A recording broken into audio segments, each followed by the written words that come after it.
My CEO wife returned from a year abroad pregnant. Ted, I'm sorry, Serafina said, hand on her belly. At a party, Jake and I drank too much and slept together, I never thought. Jake, the male assistant she hired before leaving. I was stunned but offered one last chance for our marriage. Terminate the pregnancy and fire Jake, then I'll forget this. No, she refused flatly. It's triplets and abortion risks my life, would you want that? As for Jake, she added firmly, he's the biological father and his skills are weak. I must keep him employed. Just then, Jake rushed in and knelt before me. Mr. Stone, I'll never overstep again. Have mercy, let me and the children live. Serafina helped him up, scowling at me. He's kneeling, what more do you want? Seeing the pity and more in her eyes, I knew we were done. After leaving, I called a long unused number. I'm done playing house husband, I'm being myself again. A smoky laugh answered. Finally, welcome back, little brother, the capital's top playboy returns. The next day I asked Serafina for a divorce. She completely ignored me, checking herself into a private hospital to focus on her pregnancy. A few months later, the Bobbies were born. I ran into her parents coming out of her hospital room. They were glowing, basking in the joy of becoming grandparents for the first time. Ted, you're just in time, Serafina's father said. We've already picked out names for the 3 boys. We're calling them Jay, Ian, and Liam, what do you think? When I didn't answer, her mother rolled her eyes. What, you have a problem with them taking our family name?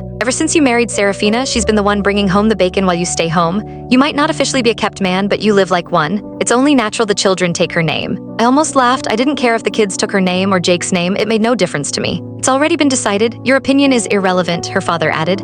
I heard you were making a scene about a divorce a while back. You really have no idea what your place is, do you? You should be thanking your lucky stars that Serafina, out of the goodness of her heart, didn't use this as an excuse to kick you to the curb. Who do you think you are, bringing up divorce? Now get in there and apologize to her. A muscle in my jaw twitched. It was true what they said, the apple doesn't fall far from the tree. I ignored them and pushed open the door. The sight that greeted me was Serafina and Jake, their heads bent close together, cooing over the 3 newborns in their bassinets. They were laughing softly, saying how the Bobbies had Serafina's eyes but Jake's fair, smooth skin. The picture of domestic bliss was so perfect it made my head spin. There was a time when Serafina and I had shared moments just like this. But now the leading man had been replaced. When he saw me, Jake shot to his feet and gave me a slight deferential bow. Mr. Stone. The second Serafina stepped into the adjoining bathroom, however, his face transformed. He looked up, a smirk playing on his lips. So Ted, he whispered, his voice dripping with venom, how does it feel playing daddy to another man's kids, wearing that big green hat for the world to see? He leaned closer. Is it everything you dreamed of?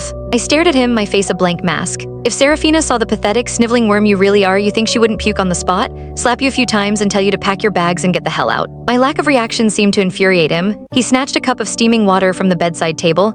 Let's just see who she's going to slap and who she's going to tell to get the hell out. Before I could react, he flung the boiling water directly at one of the infants. I was stunned. Even the most vicious animal protects its young. This pretty boy was pure poison. The baby's heart-wrenching scream brought Serafina rushing out of the bathroom, still pulling up her pants. What happened to my baby? Jake dropped to his knees again, tears and snot streaming down his face. Mr. Stone, I know you're hurting, but you can take it out on me. The baby is innocent. Click the link on the homepage to watch the full follow-up for free.